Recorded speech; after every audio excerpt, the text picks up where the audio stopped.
Effectivement, il y a 3 ans, je quittais Mayotte après plusieurs mois sur place. Et donc, il y a 3 jours, c'est le cœur lourd que je suis revenue sur l'île avec Nadège Ambomangoli. L'île, elle est pourtant si verdoyante à la saison des pluies. Aujourd'hui, elle est comme mise à nu. C'est un paysage de désolation dans le nord de l'île.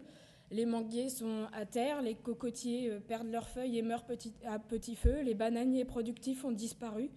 Et les bambous immenses qui longeaient les bords de route sont pliés, sont détruits. L'ombre de cette végétation massive a disparu et la température a augmenté. Dans le nord de l'île, c'est les agriculteurs qui nous le disaient. Les Mahorais et Mahoraises, eux, sont traumatisés. Pour certains, c'est leur maison qui a été détruite. Pour d'autres, c'est l'école de leurs enfants ou alors leur lieu de travail. Et parfois, eh bien, c'est tout à la fois.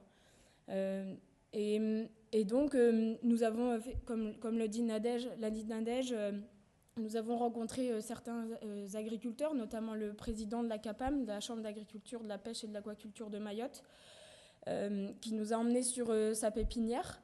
Et donc, on a pu constater le désastre. Les bâches de ces serres ont totalement été détruites. Les ombrières sont inexistantes et la plupart des plants produits sur place ont été emportés par les eaux. Et donc, c'est pourtant la pépinière, c'est quand même la base aussi de la production agricole sur place. Et donc, en fait, on constate que le jardin mahorais, ce qu'on appelle le jardin mahorais, qui est en fait de l'agroforesterie, et qui permet d'assurer la base de l'alimentation, les bananes, le manioc, les songes, les fruits à pain, les papayes, tout est à terre. Et donc ça crée une forte inquiétude pour assurer la production alimentaire de base, et notamment dans les prochains mois, puisqu'il y a aussi le ramadan qui va arriver. Et donc on sent vraiment que les Mahorais sont très inquiets sur la production alimentaire. On a même pu rencontrer une habitante qui, on va dire, a vu dans une épicerie des bananes cuisinées. Et pour elle, c'était assez incroyable de voir des bananes alors que toute la production a disparu dans le nord de l'île. On a été donc à Chirongui et effectivement là-bas, ils ont été particulièrement touchés par Dikeledi, où les cours d'eau ont débordé. Parfois, on fait qu'il y avait 1 mètre, voire plus d'eau dans les rues de Chirongui, et donc c'est forcément aussi qui allait inonder les maisons. Et nous avons pu rencontrer d'ailleurs des agents de la protection civile, et nous leur adressons toute notre reconnaissance voilà, par rapport au travail qu'ils font, sachant que ce sont des bénévoles. Donc c'était aussi une manière de leur apporter notre soutien. Voilà un petit peu pour le retour de notre déplacement.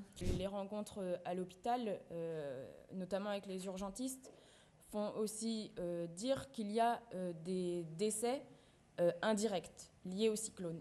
Je prends pour exemple, quand nous sommes arrivés vendredi matin à l'hôpital, l'urgentiste nous a dit qu'une jeune fille, une fillette de 18 mois était morte de déshydratation quelques heures avant que nous arrivions sur place, que des enfants arrivent à l'hôpital parce qu'ils ont soif et qu'ils boivent ce qu'il y a sous la main, c'est-à-dire de l'essence, de la javel.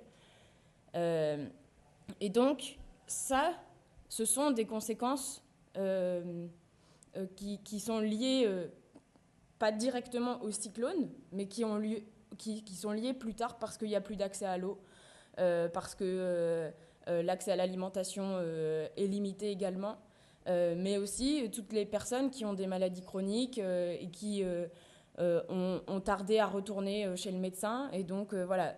En fait, il y a aussi des décès qui sont indirects au cyclone et qu'il faudra aussi prendre en compte, je pense.